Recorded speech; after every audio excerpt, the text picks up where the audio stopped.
Déjeme saludar al escritor, al analista y a la voz imprescindible en esta cuarta transformación, Pedro Miguel. Te agradezco mucho que nos acompañes en este espacio libre como el viento. Vicente, gracias a ti por la invitación. ¿Cómo estás?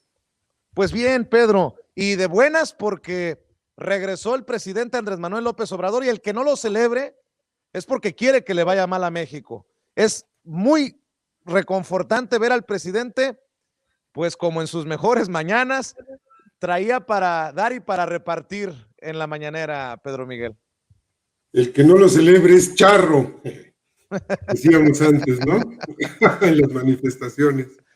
Sí, yo creo que es muy reconfortante el regreso del presidente, con la energía con la que regresó, con el buen humor, con la jovialidad. Oye, y yo hasta lo vi como rosado, cachetón, como que regresó mejor que antes, como que le hizo mucho bien el descanso, me parece a mí.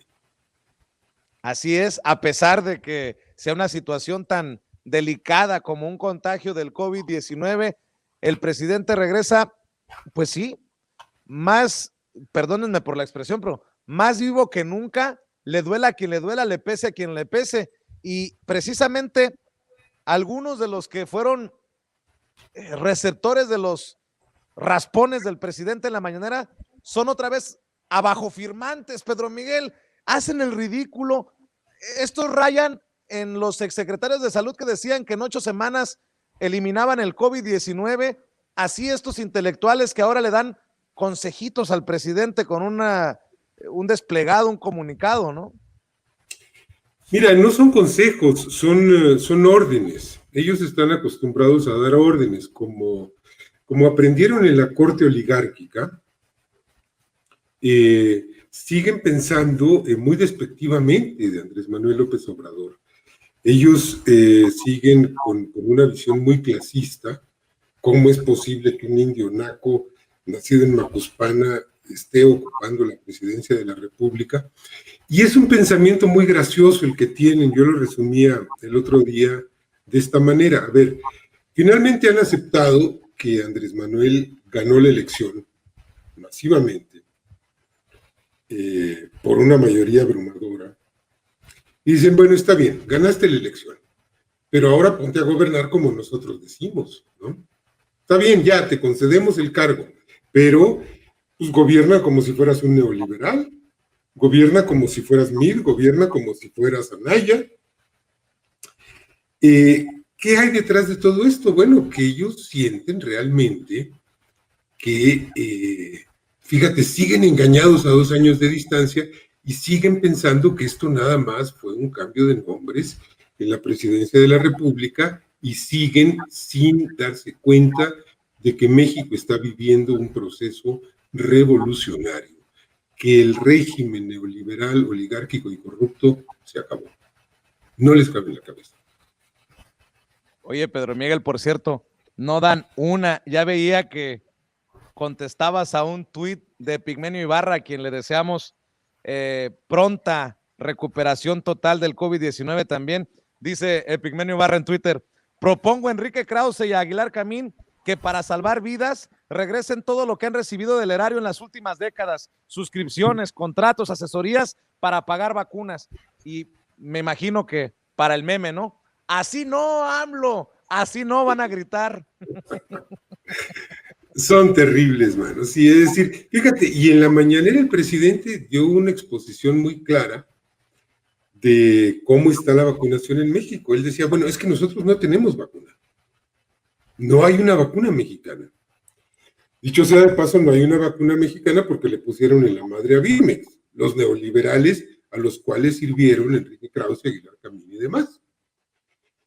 Entonces, no nos pidan que vacunemos al ritmo de Estados Unidos, que tiene 3 vacunas patentadas, o de China, que tiene 2 vacunas, o de Rusia, que tiene una, o de Alemania, Inglaterra, pues porque nosotros no tenemos vacuna.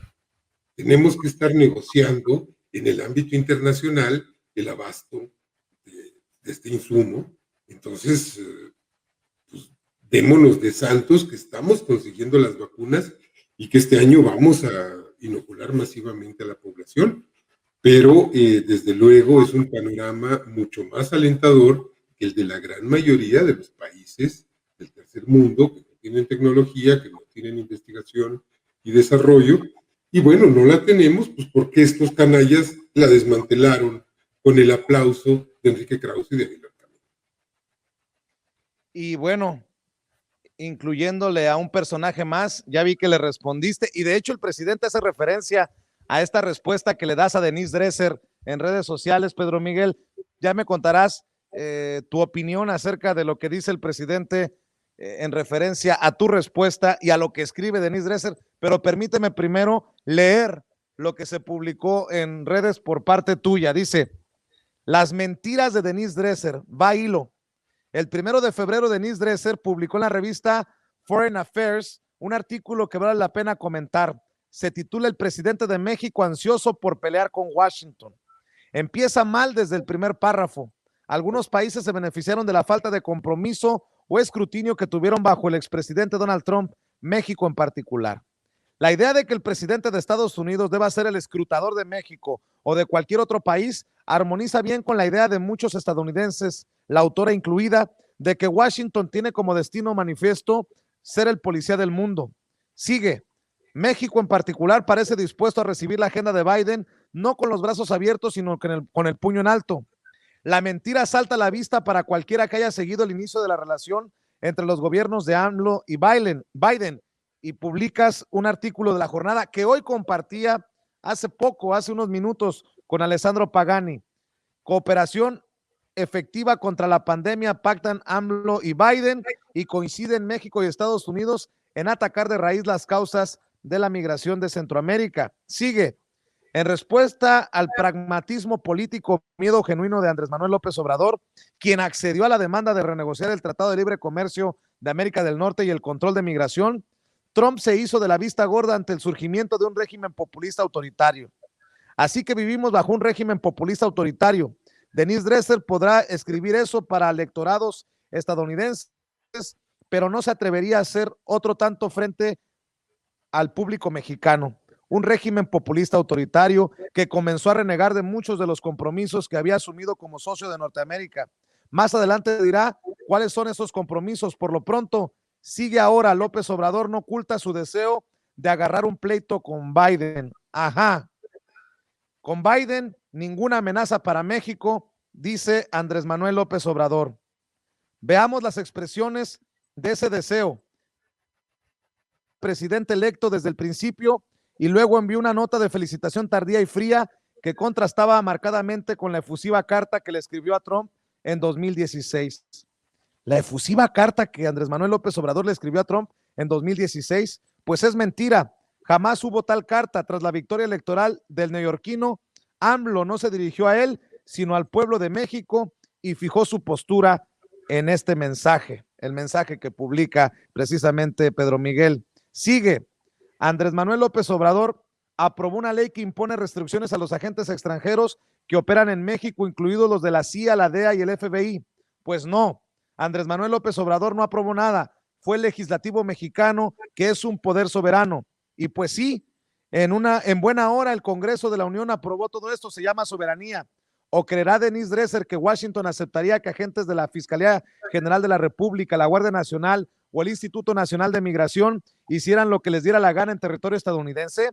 Sigue: AMLO dio marcha atrás en la reforma energética. Pues sí, el presidente está buscando revertir los peores aspectos de esa reforma, pero no para pelear con Biden, sino para cumplir el mandato popular que recibió el 1 de julio del 2018. Por lo que se ve, Denise Dresser no sabe que el fortalecimiento del sector energético nacional es parte central de los proyectos de nación López Obradoristas de 2004, 2011 y 2018, cuando Biden ni pintaba. O sí lo sabe, pero quiere tomarle el pelo a sus lectores estadounidenses. Sigue: y sugirió que se podría dar por terminada la iniciativa Mérida. No lo sugirió. Dijo claramente que hay que dejar atrás esa porquería, bajo cuyos términos la cual las agencias gringas le lavaron dinero al cártel de Sinaloa y traficaron armas letales a México. Por si estas medidas no fueran un mensaje lo suficientemente directo, además, el presidente mexicano ha ofrecido asilo político a Julian Assange. AMLO hizo eso porque encabeza un régimen autoritario contrario a la libertad de expresión y el derecho a la información, ¿o cómo? Sigue. Se negó a condenar la violencia que los partidarios de Trump desataron en el Capitolio, arremetió contra Facebook y Twitter por censurar a Trump e invitó al presidente ruso Vladimir Putin a visitar México. Pues sí, se negó a meter la nariz en los asuntos internos de Estados Unidos, criticó lo que fue, con o sin comillas, un acto de censura e hizo la misma invitación que han hecho Macron, Merkel y otros estadistas con el jefe de Estado de la otra superpotencia. Y concluye, claramente López Obrador está preparando el escenario para el enfrentamiento con la nueva administración en la Casa Blanca. Luego alarma y escandaliza a los gringos. Un retorno a la relación México-Estados Unidos antes del Tratado de Libre Comercio de América del Norte, cuando el conflicto y la distancia prevalecían sobre la cooperación. Bueno, la verdad completa es que conflicto y distancia siguieron prevaleciendo, como cuando Fox se rehusó a meter a México a la guerra contra Irak, cuando Calderón echó del país al embajador Carlos Pascual, o como cuando Peña estableció una relación de sadomasoquismo con Trump. Estados Unidos necesita la cooperación mexicana en materia de seguridad política comercial y lucha contra la pandemia del coronavirus.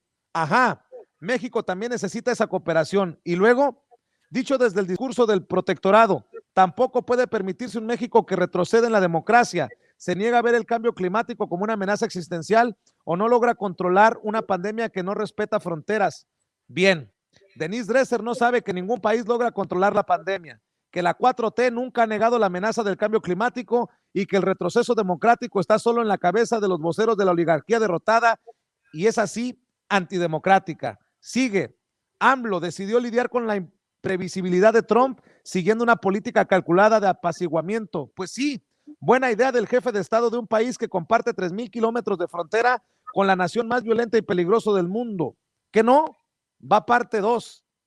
Mentiras de Denise Dresser, parte 2. Y así sigues, Pedro Miguel, en lo que se ha convertido en una verdadera tunda a esta intelectual que hoy no solamente debe de estar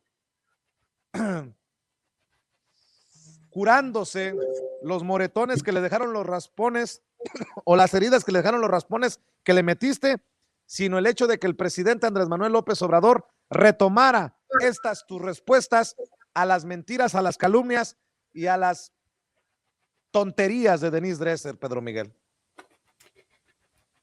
Fíjate, Vicente, que no, mi intención no fue causarle moretones a Denise Dresser, ni literal ni figuradamente.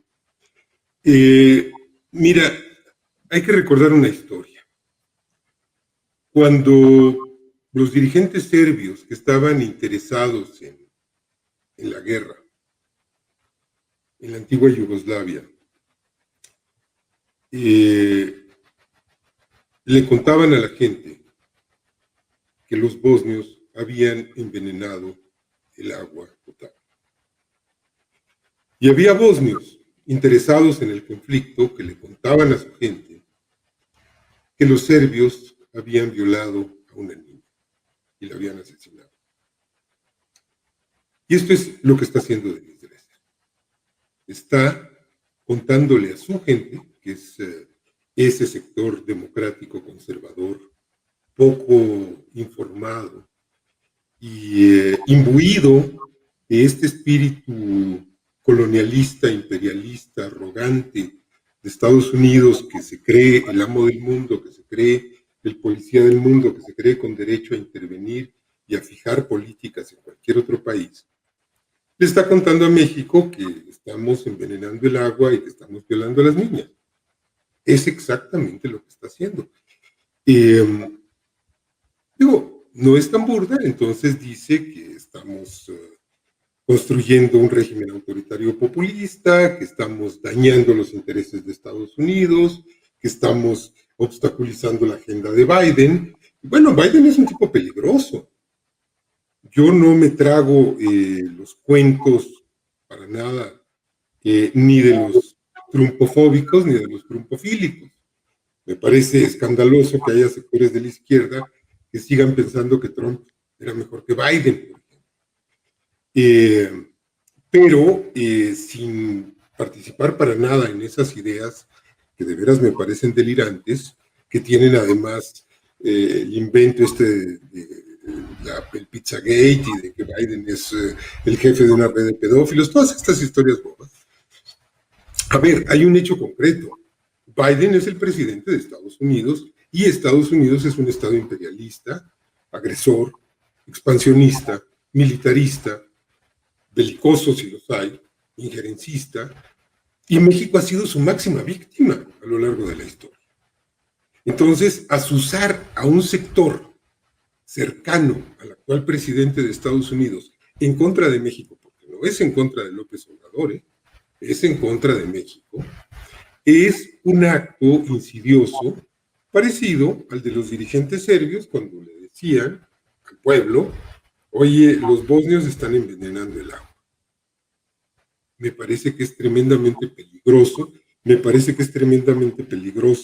que Foreign Affairs publique estas cosas sin verificar que hay, pues no sé si tú las contaste, pero yo cuando iba como en la mentira número 27 me aburrí y dejé de contarlas, y después ya me aburrí del todo y dije, bueno, ya lo que sigue, pues ya léanlo y encuéntrenle, pero de veras es algo que a mí me preocupa, porque no minimizo para nada la credibilidad que pueda tener Denise Dresser en círculos de Estados Unidos, porque esto no está dirigido a México.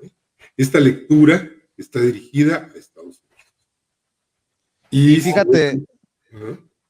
fíjate, Pedro Miguel, que todo es parte de una campaña negra contra México, contra el presidente, contra la 4T, es más, hasta contra la vacuna Sputnik V de Rusia, pero una campaña negra de muchas, perdóname, yo soy muy majadero, de muchas pendejadas. Estaba viendo a Gabriel Cuadri, que me tiene bloqueado en Twitter, pero me hicieron llegar la captura de pantalla, que dice, por el bien de todos, los que puedan vayan a vacunarse a Estados Unidos. O Enrique Krause, que dice, cada minuto muere una persona de COVID en México, esa es la noticia. O sea, tratando de defenderse de los llegues que le puso el presidente en la mañanera. Y Héctor Aguilar Camín, las cifras oficiales de muertos en la Ciudad de México en la tercera semana de 2021 deben multiplicarse por 4 para tener la cifra de muertes verdaderas. ¿Cuándo empezarán a decir la verdad? Es todo parte de pues de una perversidad, insisto, contra México, contra el presidente y hasta contra la vacuna rusa. Mira, ellos desde que empezó la pandemia empezaron a ver de qué manera instrumentar la pandemia en contra de México, en contra del gobierno de la Cuarta Transformación y en contra de López Obrador y de Hugo López Gatel. Desde antes de que hubiera el primer muerto, ya estaban chillando porque están haciendo las cosas mal, nos vamos a morir todos, son unos ineptos, etcétera, etcétera, etcétera. Bueno, ¿estaban haciendo las cosas mal? Pues sí, pues todo el planeta estaba haciendo las cosas mal. Si no sabemos cómo lidiar con el bicho, se está descubriendo sobre la marcha. No lo sabe Alemania, no lo sabe Suecia, no lo sabe Suiza, no lo sabe Bélgica, no lo sabe Francia, no lo sabe el Reino Unido, no lo sabe Estados Unidos, no lo sabe Brasil, no lo sabe Chile y no lo sabe México. Entonces, pues sí es muy claro que en el caso mexicano hay un intento muy aldeano de particularizar la pandemia como si fuera un problema de México. No, es un problema mundial. ¿Es escandalosa la cifra de muertos? Pues claro que es escandalosa, pero en el planeta es escandalosa la cifra de muertos, la cifra de contagios, las cifras de la destrucción económica que hemos padecido por las medidas de mitigación. Todo eso es escandaloso. Pero conforme se avanza el tiempo y parece haber un horizonte de superación de la pandemia, o una perspectiva de superación de la pandemia en el horizonte que quizá esté este año, cosa que el año pasado pues no nos imaginábamos. Es decir, de veras, yo pensaba que para marzo-abril de 2020 iba a pasar el peligro. Al principio yo dije, bueno, son unas semanas y vámonos. Y yo creo que eso pensábamos muchos. Y después dijimos, híjole, no, esto se va a seguir como hasta septiembre, octubre. Y después en octubre vino el rebrote, pero no en México, en el mundo. Y después del rebrote vino el rebrote posnavideño, y así hemos estado, en fin. Bueno, si logramos superar esta porquería, se les va a acabar un caballo de batalla muy importante. Ya tienen diseñado el siguiente. El siguiente es un conflicto bilateral con Estados Unidos. A eso van, en eso están, en eso está Leon Krause, en eso está Denis Dresser, en eso están toda esta runfla de sicarios mediáticos. Y pues yo creo que es fundamental estrechar los lazos desde abajo. En eso hay una tarea fundamental en la que están tú y otro sector de compañeras y de compañeros comunicadores que están allá, que están acá. Tenemos que contrarrestar esa campaña, porque sí creo que puede tener algún efecto y que puede decir, estas cosas no son desastrosas para el gobierno, son desastrosas para el país. Es decir, cuando Tomás Mejía, Miguel Miramón y Juan Nepomuceno fueron al castillo de Miramar a pedirle a Maximiliano que viniera a México, pues estaban pensando en cómo chingar a Benito Juárez y a los liberales, pero chingaron a México, ¿eh?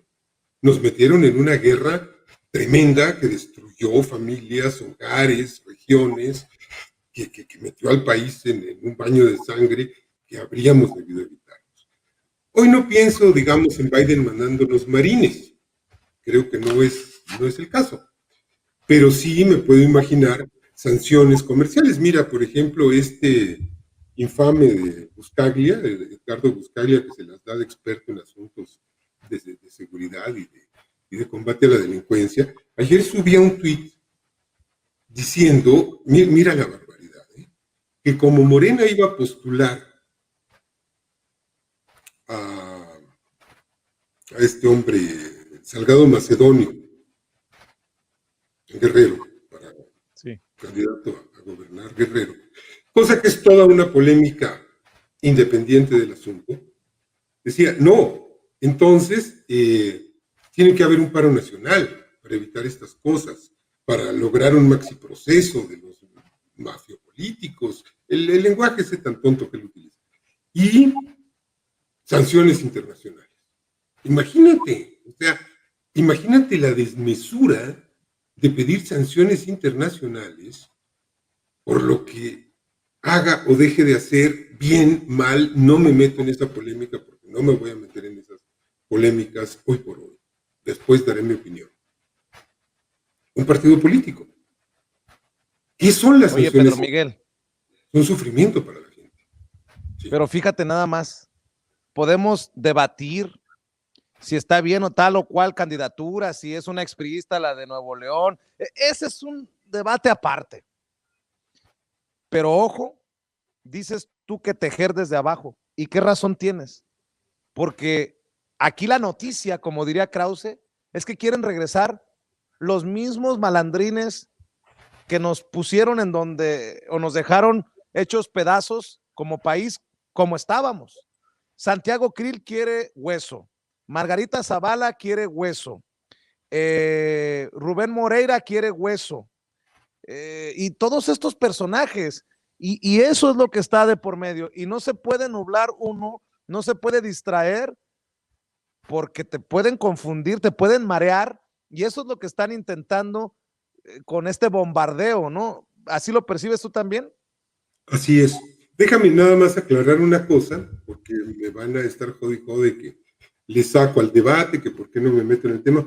Nada más aclaro que no me voy a meter en ningún asunto de candidaturas de Morena, porque me pidieron que estuviera en la comisión de encuestas de Morena, y por lo tanto no voy a tocar el tema, pero quería aclararlo, ¿no? Es decir, no es que le saque, es que sería absolutamente inadecuado hablar a favor o en contra de candidaturas cuando estoy en esta tarde. Bueno, respondiendo a tu pregunta, sí, me parece que pues es muy claro que hay un empeño por el retorno, hay un empeño por sacarle raja política al asunto, y pues sí, nosotros tenemos que concentrarnos en contrarrestar esa desinformación, esa insidia, esa intriga en la que están ellos metidos 24 horas, porque no descansan.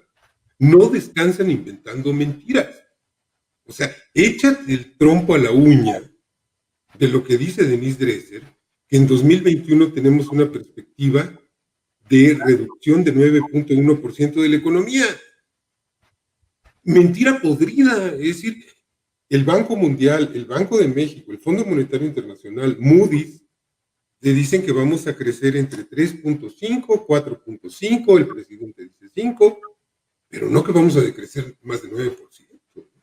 Pero lo dicen con una impudicia, y lo dicen con una impudicia porque ellos siguen, fíjate tú, con la inercia de pensar que son las reinas y los reyes de los medios, y que tienen a su disposición a los lectorados, a los públicos, a las audiencias, a los tráficos, etcétera. Bueno, señoras y señores, no se equivoquen, ya hay un conjunto de medios, de comunicadores, de youtuberos, de medios en línea, etcétera, que están contando otras cosas, quizá con un déficit de profesionalismo, quizá con imperfección, quizá con un exceso de opinión, etcétera, pero el país ya no es el que era en 2006, cuando ustedes pudieron imponer una verdad y engatusar a millones de personas haciéndoles creer que López Obrador era un peligro para México. Bueno, este tiempo ya pasó, entiéndanlo y pónganse a imaginar un proyecto de nación acorde con sus intereses oligárquicos después de la derrota de 2018, en vez de estar pretendiendo que pueden lograr presionar a López Obrador para que López Obrador gobierne como ellos quieren. Pues no, López Obrador está gobernando como quieren 30 millones de votantes, no como quiere un puñado de comentadores. Y bueno, hablando de limitaciones, nada más para las personas, para que sepan qué fue lo que pasó. Se nos fue la luz en este pueblo mágico, en la Sierra de Sonora, en donde estamos transmitiendo. Les ofrezco una disculpa por estar transmitiendo en penumbras, pero qué bueno que podemos mantener el diálogo con Pedro Miguel. Pero le duela a quien le duela, le pese a quien le pese, y contra viento y marea, aquí estamos transmitiendo sin censura. Oye, Pedro Miguel, de los temas para cerrar, ¿cómo ves al cínico de Alonso Ancira? Yo en lo particular dije en la mañana que me valía madres si el señor está en su casa mientras que regrese lo que le debe al pueblo de México por este tema de agronitrogenados. Dice que sí paga 200 millones de dólares, pero que le demos crédito, que en paguitos, así como los de Ricardo Salinas Pliego de Electra, en 4 años nos paga los 200 millones de dólares. Digo, ojalá que la fiscalía diga, pues en 4 años se queda en el bote, nada más para asegurarnos de que pagará. Eso también podría sentar un precedente, Pedro Miguel, que los que saquearon a México, de los que se pasaron de listos, pues que regresen, no le hace, pero que paguen lo que nos deben, lo que le deben al pueblo de México. Sí, está sabroso eso, bueno, que pague a plazos, pero pues hay que cobrarle intereses, ¿no? Los intereses que ellos mismos cobran cuando prestan el dinero. Digo, yo no le vería problema. Mira, yo soy un enemigo de las prisiones. Incluso en casos de truanes como estos. A mí no me convence la idea del castigo. Yo creo que la justicia se debe ejercer por un principio ético, por resarcimiento del daño, por principio ejemplarizante y por un principio de autoprotección de la sociedad, no como venganza, no como castigo. De veras yo no le deseo a Felipe Calderón que le hagan lo que por su responsabilidad se le hizo a 200,000 víctimas, 300,000 víctimas de su guerra. No deseo que le den de latigazos, no deseo que le corten las uñas, no deseo que lo desaparezcan. Le deseo que le respeten todos sus derechos humanos. Y si el caso fuera de que, a ver, Felipe Calderón, dinos dónde están los millones de dólares de la barda, de la refinería que nunca construiste, los miles de millones de dólares de las facturas de la renta, de los sobreprecios de la renta petrolera que desapareciste, la nota de la estela de luz. Si pides perdón, si te comprometes ayudar en las investigaciones de los desaparecidos, de la gente que está en las fosas, etcétera, pues que ni pise la cárcel, man. Órale. Es decir, de veras, creo que no es el rencor lo que debe movernos, ni el afán de venganza. En el caso de Ancira, bueno, pues es un ejemplo de cinismo espectacular, es decir, quiere decir que el tipo tiene el dinero, ya el abogado defensor, fíjate, tú había dicho, bueno, mi cliente va a negociar, está dispuesto a regresar la lana, pero a ver cuándo. Esto es de veras inconcebible. Bueno, si ofrece pagarle a plazos, quiere decir que este individuo, Carlos Ancira, tiene ingresos suficientes para pagar mensualidades de una suma total de $200 millones. O sea, es que es de veras inconcebible. Pero hay una más sencilla, que le confisquen la fuente de esos ingresos, que diga, bueno, aquí tengo en garantía acciones, dinero en las Islas Caimán, en Andorra, donde sea que lo tenga, etcétera. Y bueno, pues se acabe el asunto, ¿no? Pero mira tú a los límites a los que llega la avaricia. Bueno, les pago en abonos. O sea, déjenme seguir disfrutando la fortuna que me chingué, que le chingué al pueblo de México, que le chingué a los niños, a los jóvenes, a los que dejé sin escuela, sin hospital. Porque, vamos, no son millones de dólares en abstracto, son millones de dólares del presupuesto público que debieron haber sido invertidos en educación, en salud, en cultura, en deporte, en transporte, en condiciones dignas de vida.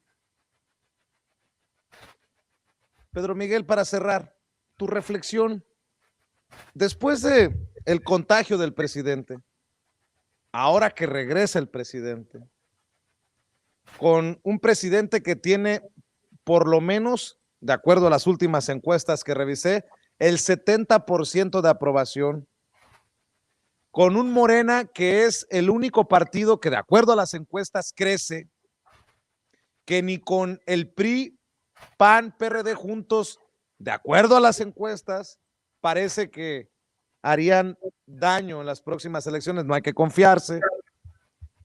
¿En dónde está la cuarta transformación? ¿En qué momento estamos? ¿En dónde estamos parados? Porque creo que ya han pasado algunos meses desde que creo que te hice la misma pregunta. ¿Cómo vamos avanzando, Pedro Miguel? Pues nada menos, querido Vicente, que en el afán de recuperar la integridad de la industria eléctrica.